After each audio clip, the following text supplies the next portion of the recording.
Good afternoon. Today on the PIO podcast, I would like to welcome VP of Market Research, Brenden Elwood. Brenden, welcome to the show. Thanks, Robert. Happy to be here. Brenden, you work for Civic Plus, and you wear two hats. You lead all the market research at Civic Plus, but you also serve as a city council member. How does that combination shape your view of public engagement? Well, it shapes my view in public engagement in a lot of dynamic ways. From my passion of local government, and I've been serving for quite some time. I started 6 years as a park commissioner for a metropolitan park district, special district, served on planning commission for a few years. And then this is my second year of my third 4-year term on city council. So that was what I was doing as a passion project while I was working, a normal job, because where I live, council is it's more of a part-time thing. You do after hours type of stuff. And then at Civic Plus, I joined a little over 3 years ago.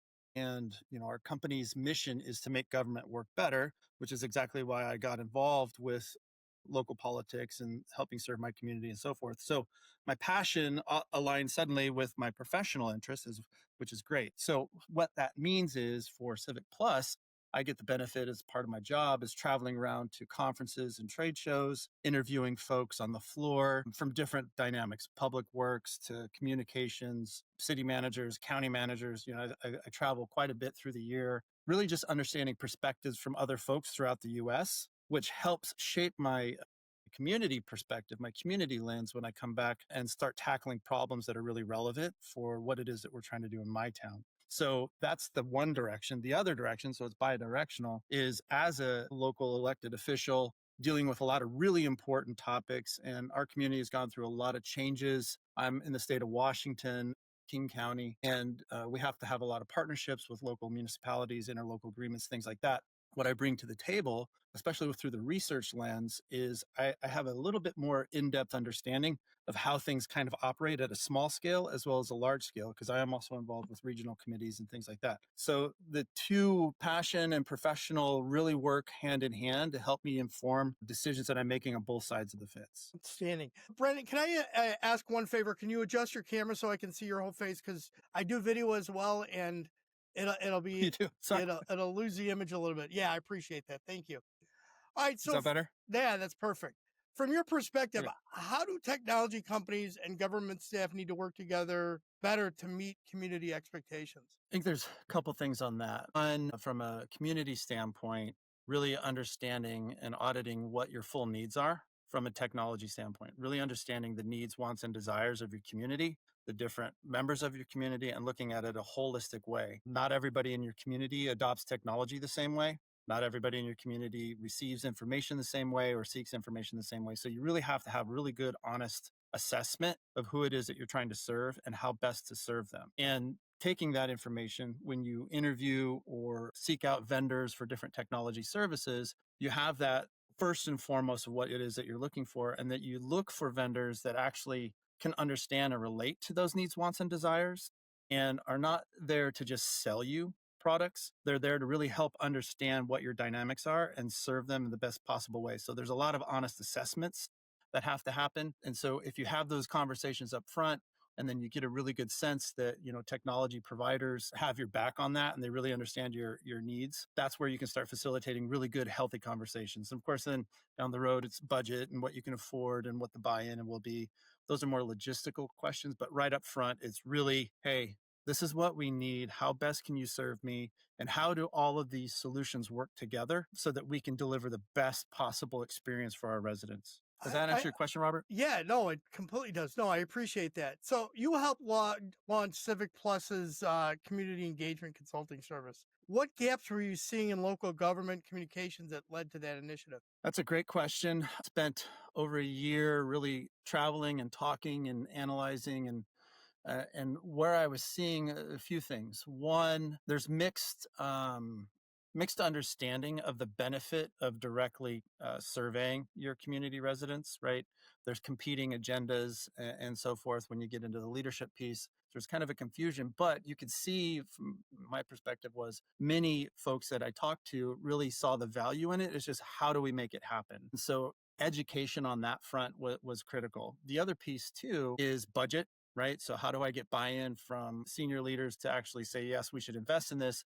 Because even among local government leaders, there's a mixed bag. There are some that are like, absolutely, we need to engage, we need to understand what's going on all the time. But I also heard from other electeds that, hey, look, we don't need to waste money on that. We don't need to spend time on that because I was voted into office.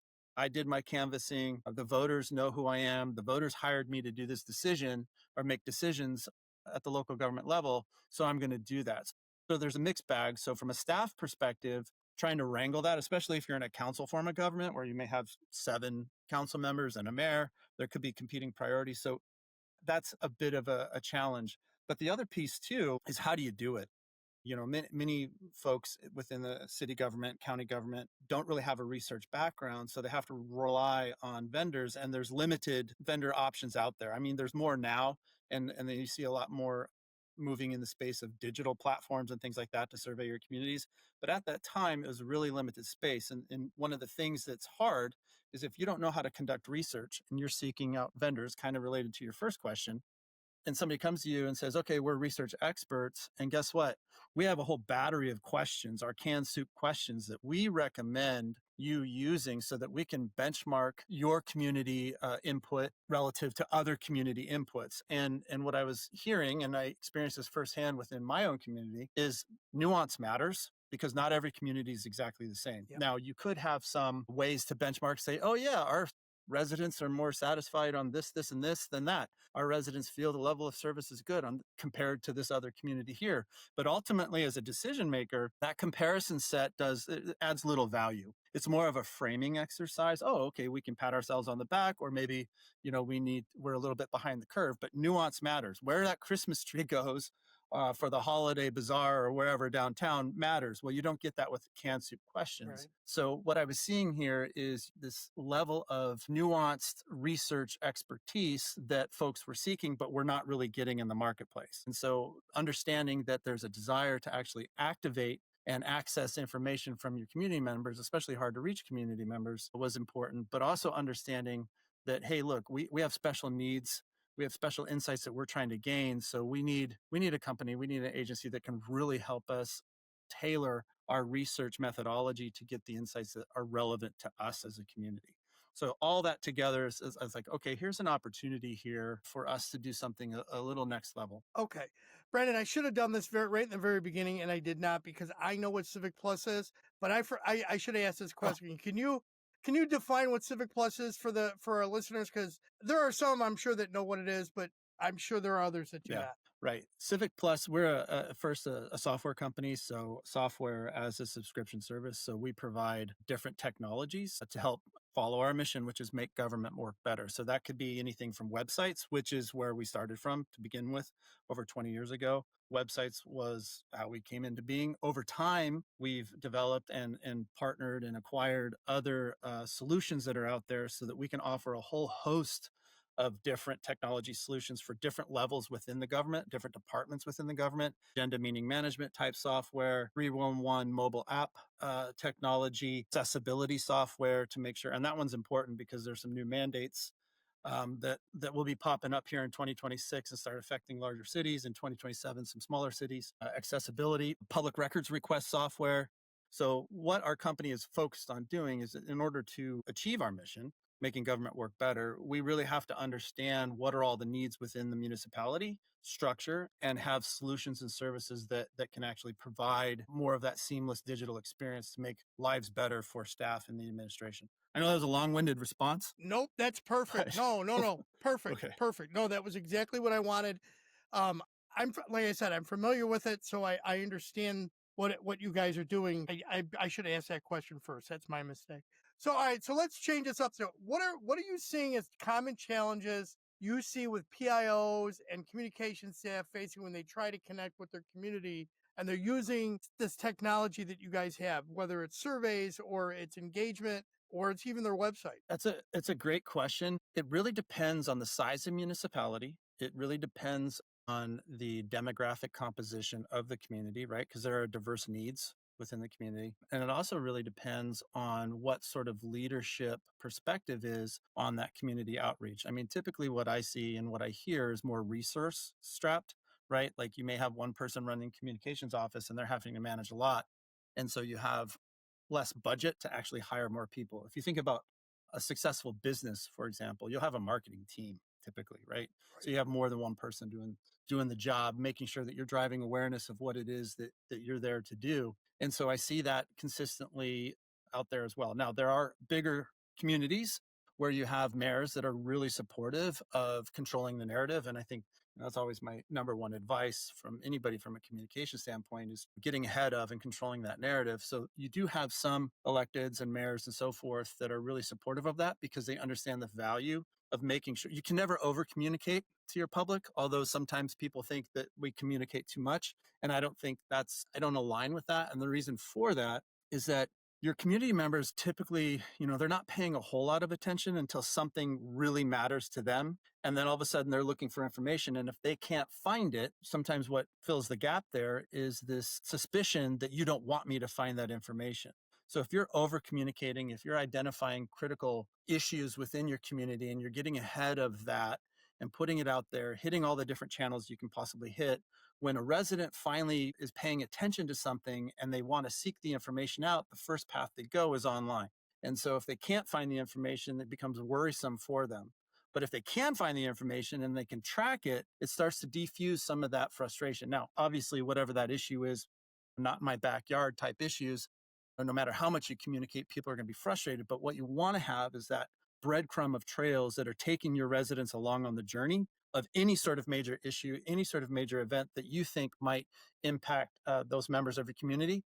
And some of the beacons of that, where you can really detect what it is that's relevant and important, is you watch your council. You attend you listen to the recordings or attend the committee meetings. You hear how council or other decision makers are really trying to analyze, what are the questions that they're asking? Is this a big ticket item? Because if it is, you can probably guess that most residents are going to talk to those folks, and those folks have a good pulse on what matters to the community. So, tracking and paying attention to what's coming up in committee meetings, those type of questions, paying attention to that. But staff time, PIOs, if you're a one-person operation, you may not have time to access all that information. So that's where I get into the resourcing piece. To me, it seems to be a common one, as well as the ability to get ahead and control narratives, because oftentimes the leadership command will dictate what it is that they want to be said and when it should be said and so forth. So Right. So those are the two big ticket ones that I see. yeah. So how using technology like Civic Plus can help that PIO move beyond, just pushing out information and actually having communication two ways with the community? That's a great question. I think if you have the budget and you have the bandwidth, you need multi-channel form of communication. Websites are the number one path, right? And we have research that we've conducted that that's where folks go, priority number one. But they also reflect on the quality of the website, directly reflects on the quality of the leadership, and that goes to that seamless experience. And we've seen in our research that websites that are easier to navigate are associated or correlated to higher levels of trust and satisfaction within the U.S. resident population. Every year, twice a year, we survey at the beginning of the year, May, June, and then around November. Actually, we have a study going live right now. We conduct two huge U.S. resident adult research studies that are tracking drivers of satisfaction and trust. And what we see in the data is the communication actually rises to the top on a lot of these issues. In fact, when it comes to building trust, issue resolution, sharing information accurately and honestly, those type of metrics matter to your resident population. Sorry, am I going off on a No, different tangent this here? is exactly what I want to. This is exactly what I want to Okay, hear. good. Okay, good. So website's number one. Then the other thing too is that when we ask U.S. resident populations, and we publish a report in August, and we'll be putting out another one here at the beginning of this year too. When we ask specifically on software solutions, websites is definitely number, like two-ish, number one, number two, and then mass notification. Because what residents want, they want to be informed of any sort of issues that they need to be aware of, complications within the community. They want that proactive outreach from the municipality. And if you're not providing that, that's kind of problematic. The other solutions that you can look at are like 311 mobile apps that help the residents report non-emergency issues. In fact, there's Harvard research on this that demonstrates when you put the power of communication in your residents' hand, meaning they can send information to you about things that they're seeing in the community, And then the municipality provides some reasonable response to that and satisfies whatever that work order, whatever that ticket is. Trust actually rises. A whole bunch of positive sentiment rises. It's called operational transparency. So the more operationally transparent a municipality is, that's associated with higher levels of trust and satisfaction within that agency. So the best way to achieve that, and in my opinion, probably one of the most economical ways to achieve that, is through technology. It's simple, right? You identify where your residents are consuming information. You identify where those conversations are happening.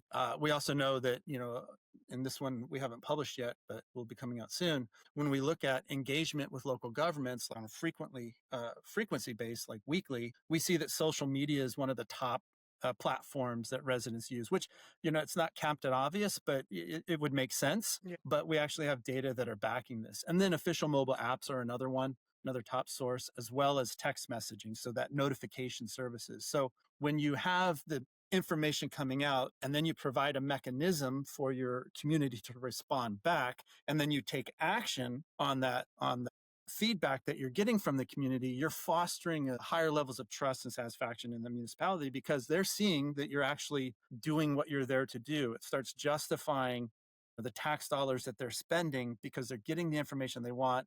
They can interact with you. You can also do hybrid type meetings. Even in my community, during COVID, we started filming, obviously, and doing online kind of Zoom meetings. And there was a certain point in time when things kind of came back to normal that we were debating, do we want to continue to do this?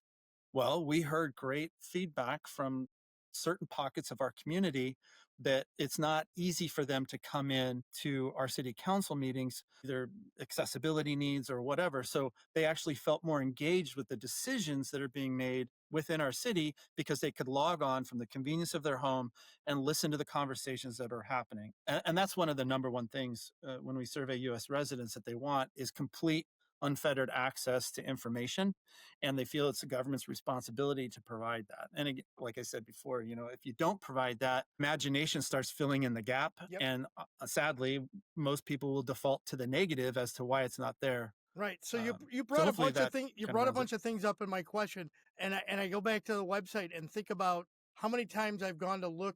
I'm trying to research something, and I go to find information on a website, and I find blank placeholders or photo placeholders that don't have any photos in them, or broken links, or those links go to sites that aren't even related. And then you're like, well, who's running this page? Why am I paying all that money for that? And that goes in that. The other side is you said that immediate response, or that that response from the government. And I think that's important because I've done this in my own community where I live now, where I've complained about an issue with trucks and nothing was ever done, never even got a response. And then I got to go up to that next level. I ended up talking to the city manager, and all of a sudden now I get all kinds of phone calls because now the city manager was involved in.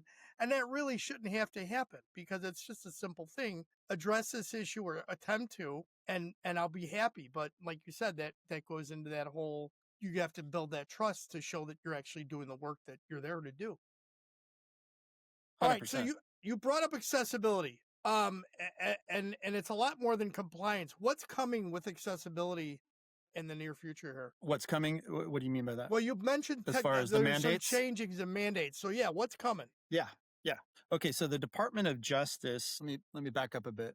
When you think about accessibility and you think about the ADA and the needs in a physical realm, right? Like doors have to be a certain width to accommodate and provide for easy access for all members of the community. Drinking fountains have to be certain heights. There's a lot of codes and compliance standards in building and in the physical world, elevations of ramp, sidewalk cuts, all these things. You have to think about your community as a whole and provide public access to all of the resources and services and so forth. So there's a lot of building codes and things like that, as we all know. The digital side is relatively new because when the ADA came on board, the internet wasn't quite there. The internet wasn't invented and stuff like that. So now we're slowly getting caught up. And if you think about e-commerce and where we are in the online world where consumers are, Amazon, I can go online, I can buy something, blah, blah, blah, it comes to my next day. The expectation is that universal access should be provided to everybody in our communities. So now what we need to do is start putting some control, putting some levers from a legislative perspective to equal out that accessibility in the digital front. And that's where we're at. So the DOJ a couple of years ago put together these mandates that require certain cities of certain size to become or demonstrate compliance to a certain standard, digital online standard. And there's all sorts of information out there that folks can check out. In 2026, April 2026, the first mandates go into place for municipalities over community members. And these are all government agencies, special districts, things like that. Special districts, smaller communities, it's in 2027. And the significance of this is it's really putting a much needed pressure for everybody to level up their game and become fully accessible online. That's critical. And it has penalties behind it and so forth. So the municipality could face, or the special district, whatever agency it is, could face penalties if they are not accessible. And I'll get into what that means in just a second. But in addition to that, it's actually putting extra, I guess, how do I want to say this? From a resident standpoint, it's solidifying their ability to seek remedy with these mandates in place if their municipality is not accessible. So for example, if I have low vision or I'm blind and I go to the website and I can't understand the information that's on there through alt text and things like that, that's a problem, because now you as a government agency are denying access to information for a member in your community. Just like you got to have certain doors and bathrooms and all that other stuff, we're applying those same standards now to the digital face. Now, you can't do it all at once, but municipalities, government agencies have to start demonstrating good faith efforts that they are becoming accessible. There are certain cost standards involved, or cost minimums involved. So it's more of, in my opinion, it would be more of a phased approach for a lot of municipalities, but they have to do a full evaluation, a self-evaluation, auditing their digital services to see, are we accessible or not? And I think for your listeners, if they're unaware, there's a great website. There's a lot of regional ADA organizations and associations. There's one that I recommend people going to. It's the Rocky Mountain ADA Association. And the reason why I recommend going there is that they have a lot of fantastic, sorry, I'm going to pull up their link here real quick here. They have a lot of great videos to talk about digital accessibility and how to become compliant and things like that. Because what happens is, as a digital communicator, you're putting information out there and you may not be thinking about folks that need it served up in a different way. And that's what you have to start thinking about. They have to be able to access that information in a way that they can do it. And a lot of people use assistive tools and things, screen readers, screen magnifiers, those type of things. And so the content that you're producing needs to be developed in a way that those technologies, those assistive tools, can actually read the information to somebody who won't be able to digest it like you or I. If I'm just looking at this, if you're colorblind, for example, and you're looking at a zoning map and you have these competing colors on here that you can't discern, it may all look like a gray blob. And so you're trying to figure out, what does this zoning here? What's the land use there? And because I can't pick it up online, now I have to go into City Hall. I have to talk to somebody live. So it's wasting my time as a resident, because I should be able to access that information online. And it's wasting staff time, because now they're having to walk somebody through something that could have been simply solved by different color coordinations on that document that was put in there.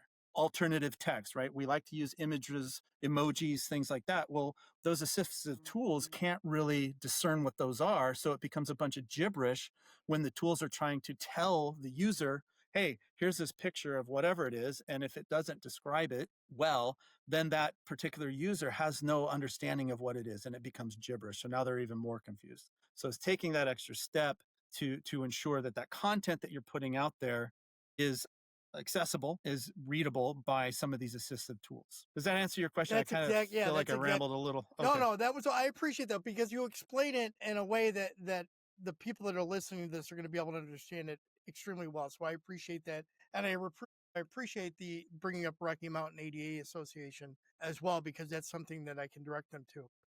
All right, Brenden. So from your research, what strategies have you seen that actually work for building stronger engagement and participation from the public? It's a great question.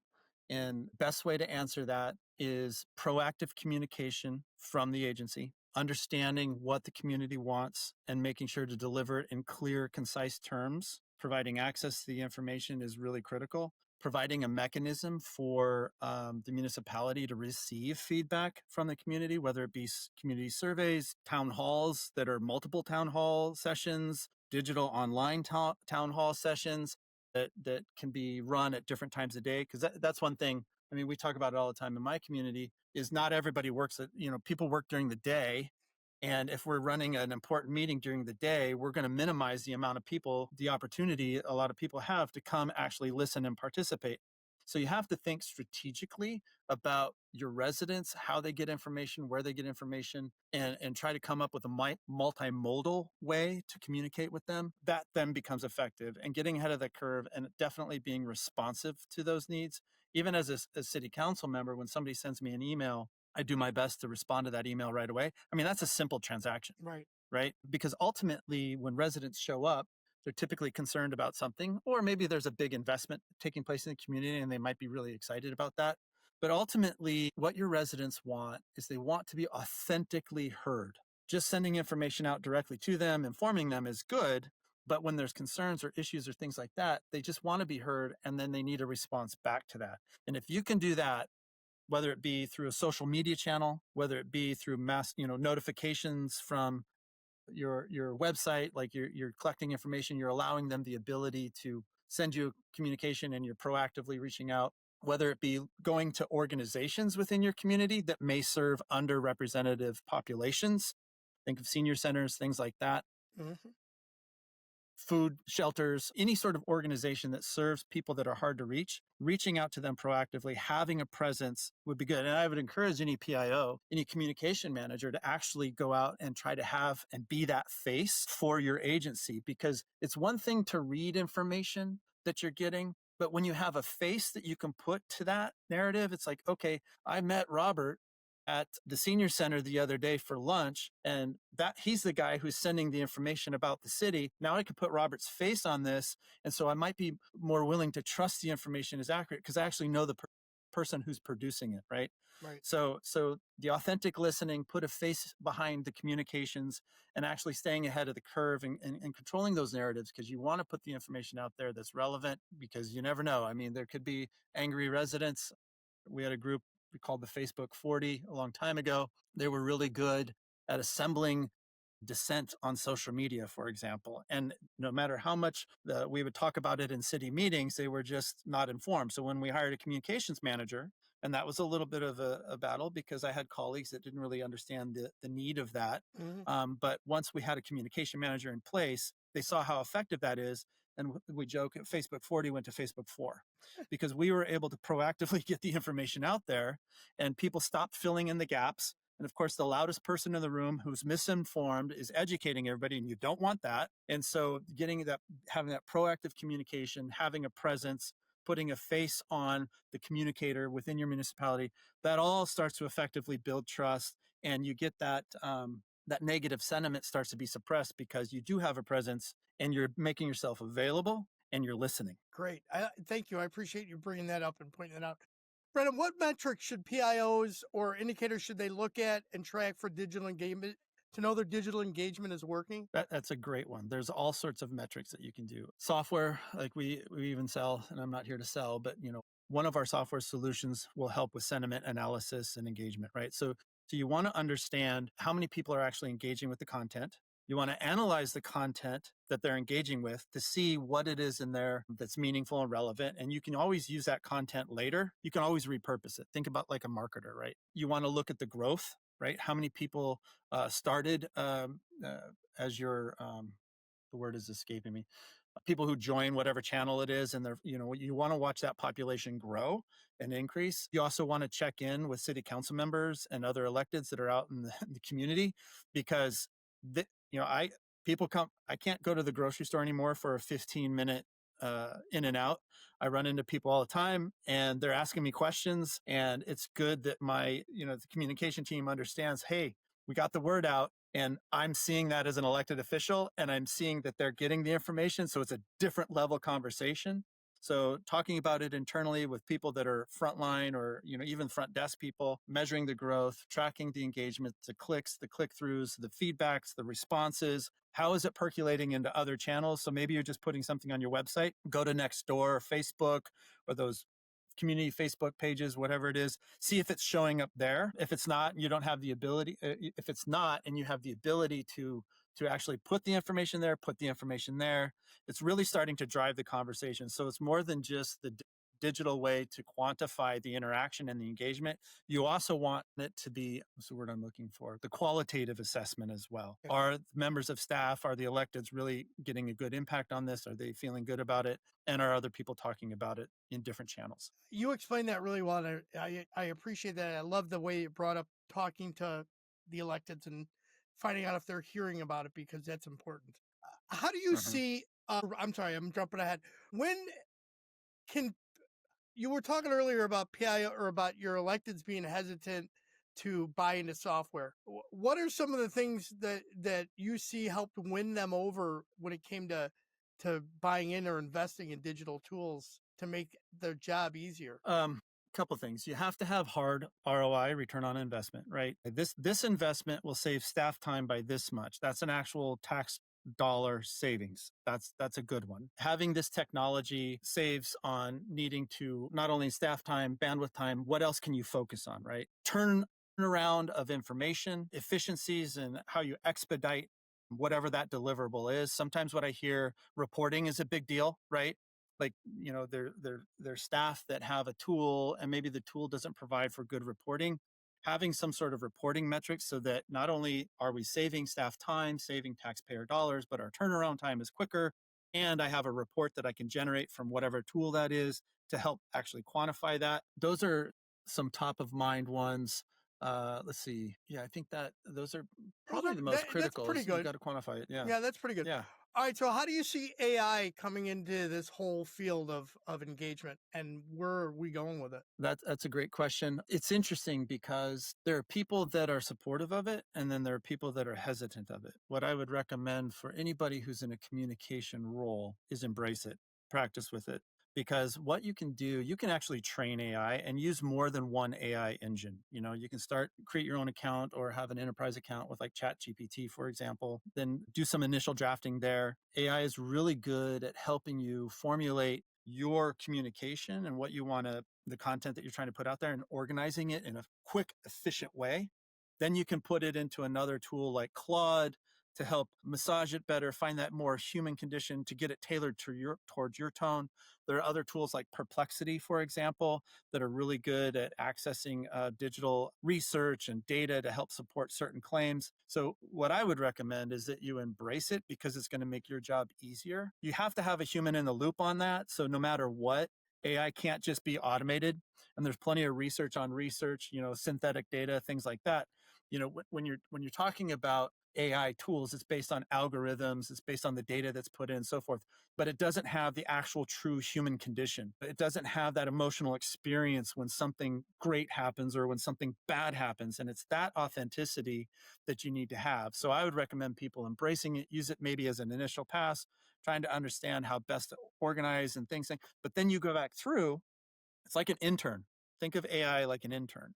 You hire an intern or you have an intern, they're great. They do a lot of cool stuff for you, but they just aren't the master of it yet. So it can save you time. It can save your staff time. It can save your team time, especially if you train it. So for me, AI, I would recommend people using it because it makes it a little bit more efficient, but you can't rely on it as the sole source of information and content. You just can't.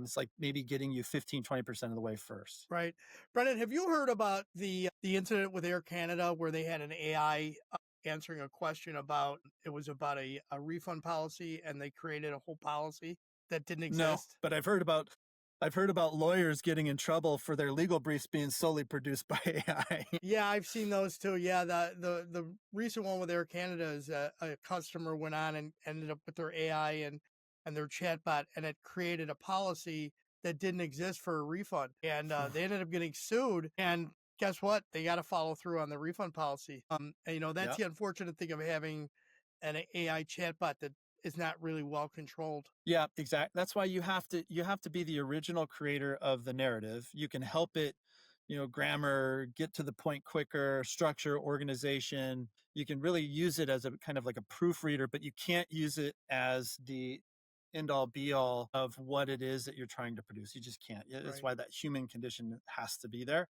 But you also have to embrace it because AI is here, it's going to evolve. And this is something that you're going to want to have in your skill set. If you're in this current role, I don't know, but your next role, probably for Yep. sure. So embrace it. The other cool thing that I see with AI, especially if you think about chatbots and what I think would be awesome, is we see a lot of personas being drafted by AI. And so they can create different types of, they're synthetic, obviously, but if you could create different personas on your website. So when I come to your website and I go, okay, I want to talk to Robert AI, right? And maybe there's a Jane, a Sally, whatever, you can pick that AI agent that you want to talk to, that chat bot that's a little bit more familiar. So it's giving you a little bit more of a humanization approach, but now I feel a little bit more comfortable because I'm interacting. It's a synthetic thing, but I'm interacting.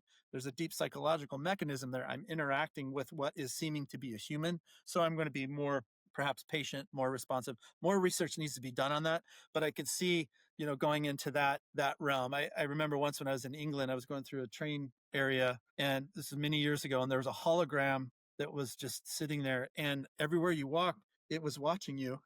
It's Oh, like, yeah, heck, come here. And no matter, I mean, it was spooky at first. So then you would walk over and then you could get information from it.